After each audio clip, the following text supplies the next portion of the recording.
Well, welcome everybody once again. It's on the run time, this time from Manila in the Philippines. A huge week in our industry, and all the details coming up next. Run.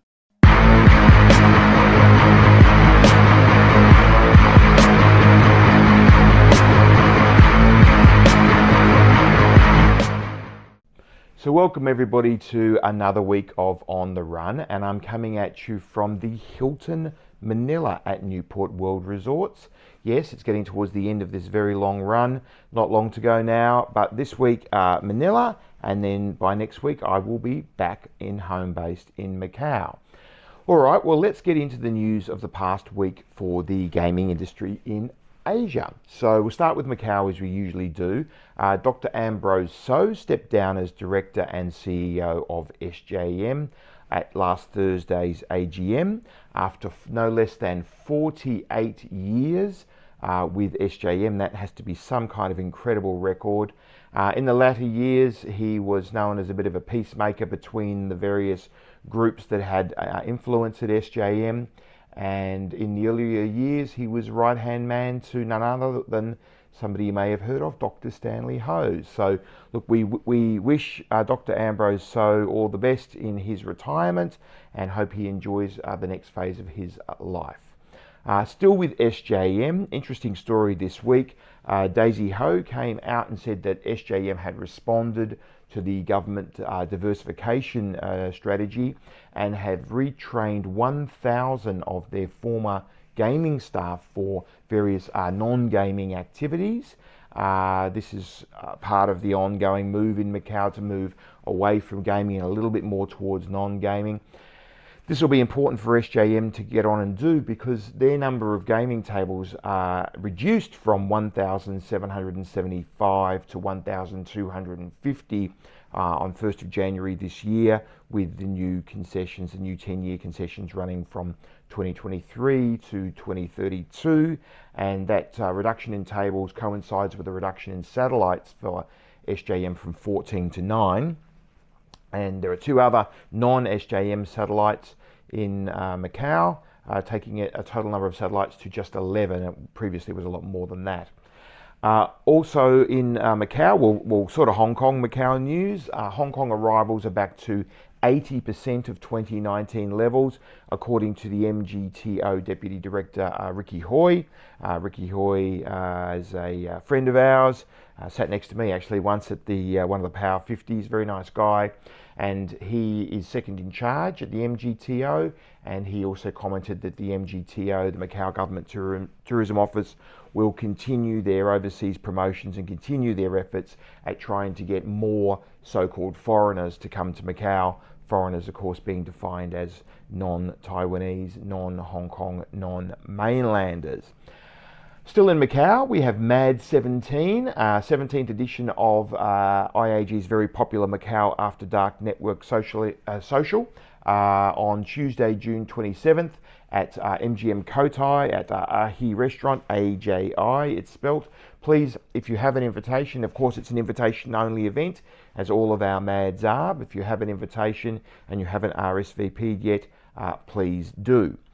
Also this week, Reed, the organisers of G2E Asia, held a press conference at which they said that they expected over 100 exhibitors to be at G2E Asia in Macau, which will take place from July 11, 12 and 13. Two exhibitions side by side. The new one that they've got, the Asian IR Expo, which is meant to be focusing on non-gaming, as well as their traditional G2E Asia. Over 15,000 square meters of expo space, according to Reed, over 100 exhibitors, according to Reed. And of course, this follows the G2E Asia that was in Singapore just some 4 weeks ago. And IAG will be organising the conference at G2E Asia in Macau, as we did at G2E Asia in Singapore. All right, well, that's enough of Macau. Let's head over to the Philippines, where I am right now. I've had a wonderful time in the Philippines over the last week or so. And let's start with a huge story. It actually is currently running at 19.4 thousand views on ASGAM, so it's going to hit 20,000 views, a very big story for us. The Philippines, a consortium of 6 major Philippines sort of conglomerate, big commercial enterprises have got together, formed this consortium and made an unsolicited approach to the government of the Philippines, proposing a US $4.8 billion upgrade for NAIA, the main airport of Manila. I think everybody watching this knows that the airport in Manila is not that great. It often ranks towards the bottom of the list on surveys about the best airports in the world. It's very overused. I think it's running currently at about 150% of its official capacity. Anyway, one of those 6 conglomerates was none other than Alliance Global, the parent company of Newport World Resorts. So their very active CEO, Kevin Tan, the son of Andrew Tan, famous business and commercial family here in the Philippines. He is one of the partners in this consortium. So look, if that was to happen, what a great thing for the Philippines. That would be absolutely fantastic for the Philippines, because the Manila airport really does let the country down. It's the gateway to the country from other places around the world, and the first experience of people visiting the Philippines is this not so great airport. So if they were able to clean it up and have a great airport, like Clark Airport, for example, of course much smaller, but the quality of Clark Airport is very good. What a great thing for the Philippines. So we wish them well, and hopefully either that succeeds or some other proposal succeeds to improve the airport in Manila. Still in the Philippines and still with Alliance Global. As I said, Kevin Tan's been very busy this week. He announced a US $71 million expansion for Newport World Resorts, all to be spent this year in 2023.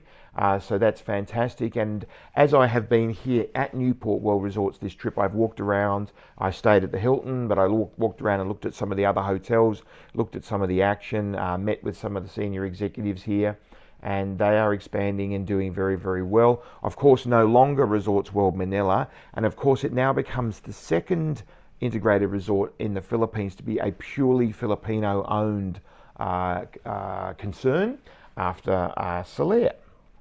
Next story. Again, still sticking with Newport World Resorts, they're exploring IRs outside of Manila. So Kevin Tan again at the AGM mentioned this, and said that they're exploring these IRs outside of Manila. Didn't say where, but if you think about it, Alliance Global is a big company. They've got Mega World, they've got the McDonald's franchise for all of the Philippines. They've got an infrastructure company. They've got quite a lot here in the Philippines, and it would make sense for some of their existing real estate assets to have a casino added to them. Suddenly they're an integrated resort. So let's see what happens there. Still in the Philippines, PAGCOR warns the public against false POGO ads. Look, I think every week for the last 3 or 4 weeks I've mentioned PAGCOR warning the public about something.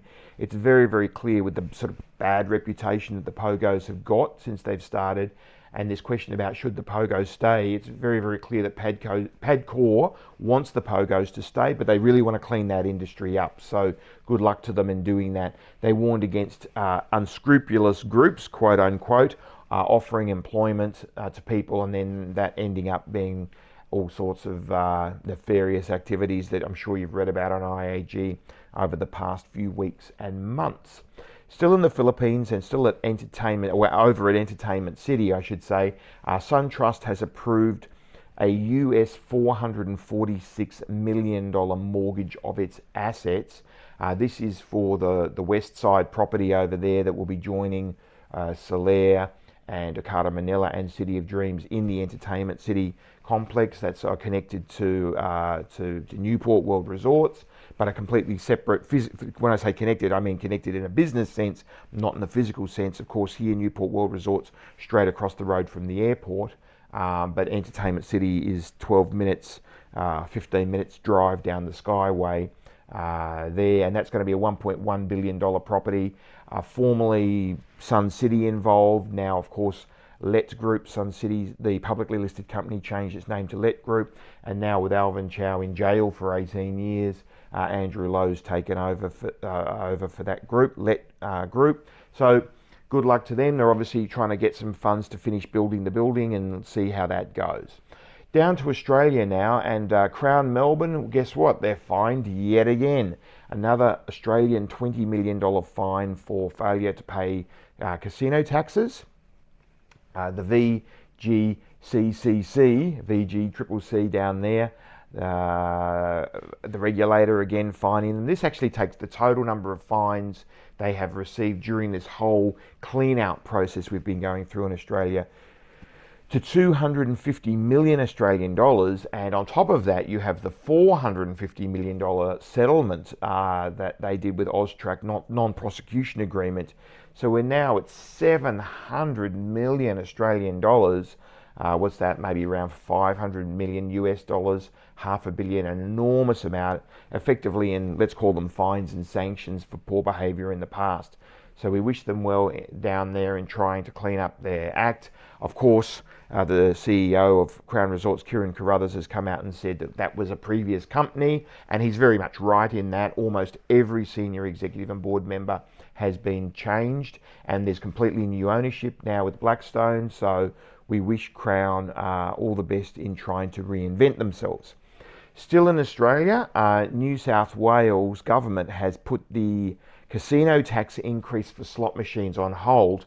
Now, what this was all about, this was a casino slot machine tax, but really only for Star, because there's only 2 casinos in New South Wales, Star and Crown, the new Crown Sydney, and of course Crown doesn't have any slot machines. So really this was a tax directly on Star.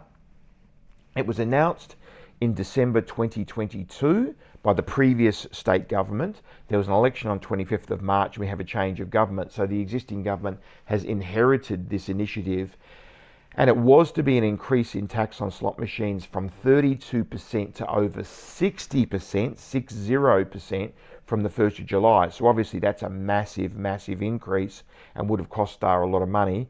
Compare this to the slot machine tax that the clubs in New South Wales pay, which is about 37.5%.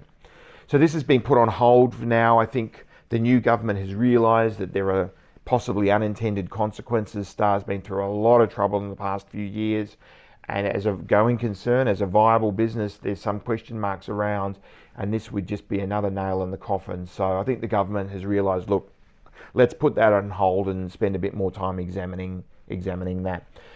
Still on the subject of Star, but this time up to Brisbane. So Star also owns the Treasury Casino in Brisbane, and they had planned to sell that as part of an asset light strategy.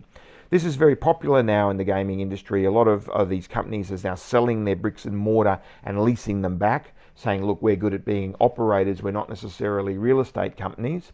And so the investment firm, the Australian investment firm Charter Hall, was going to buy the bricks and mortar of Treasury for 248 million Australian dollars and then lease it back to Star.